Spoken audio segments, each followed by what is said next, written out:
উসমান রাদিয়াল্লাহু আনহু ধনী ছিলেন কিনা। তো নবীর কাছে গিয়ে বলছেন যে আমার ধন সম্পদ খুব বেশি বাড়ছে, ইয়া রাসূলুল্লাহ আপনি সম্পদ একটু কমানোর দোয়া করেন তো আমার জন্য। চিন্তা করা যায় মানুষ এমন দোয়া কেউ করবে এই যুগে? আচ্ছা, নবী সাল্লাল্লাহু আলাইহি ওয়াসাল্লাম বললেন তুমি উটের পিঠে গাধার পিঠে খাওয়া দাওয়া করো, ঠিক আছে, খাওয়া দাওয়া করো। তো তিনি খাওয়া দাওয়া করেন। এখন কয়দিন পরে, কয়দিন বলতে কতদিন আল্লাহ ভালো জানেন, তিনি এসে বলছেন ইয়া রাসূলুল্লাহ আমার তো সম্পদ আরো আগের চেয়ে বাড়তেছে, দেখি আপনি কি দোয়া করলেন, সম্পদ তো আরো বাড়া শুরু করেছে এখন। তখন তিনি বলছেন যে তুমি যখন খাও তখন তোমার হাত থেকে যদি খাবার পড়ে যায় তুমি কি করো? তিনি বলেছেন আমি আমার হাত থেকে খাবার যদি পড়ে যায়, একটা দানাও যদি পড়ে যায়, আমি উটের পিঠ থেকে নেমে সেই খাবারটাকে তুলে পরিষ্কার করে তারপর খাই। উসমান রাদিয়াল্লাহু আনহু এত ধনী মানুষ, তিনি প্রতিবেলায় 100 মানুষকে খাওয়াতে পারেন, কোনো সমস্যা না।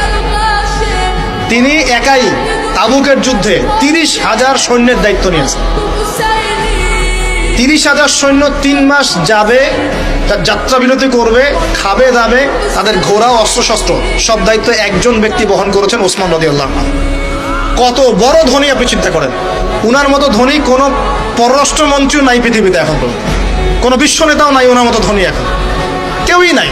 আর উনি কিন্তু তার এই ধন সম্পদ সুদের মধ্য দিয়ে অর্জন করেন নাই, তার ধন সম্পদ দুর্নীতির মধ্য দিয়ে অর্জন করেন নাই। তার ধন সম্পদ তিনি কিন্তু এই যে অন্যের সম্পদ অন্যায়ভাবে দখল করে অর্জন করেন নাই। তিনি সম্পদ অর্জন করেছেন বৈধ পন্থায়, হালাল ব্যবসা করেছেন নাকি না? এই যে আমল, তো নবীজি বলছেন যে তোমার আমল যদি এমনই হয় তাহলে তোমাকে আল্লাহ পাক সম্পদ দিবে না, কাকে সম্পদ দিবে? মানে তুমি আল্লাহ পাকের যে সম্পদ রিজিকের যে শুকরিয়া আদায় করো, কৃতজ্ঞতা প্রকাশ করো যে আল্লাহ আমাকে ভালোবেসে রিজিকটা দিয়েছেন, আমার হাত থেকে পড়ে গেছে, আমি তুলে খাই।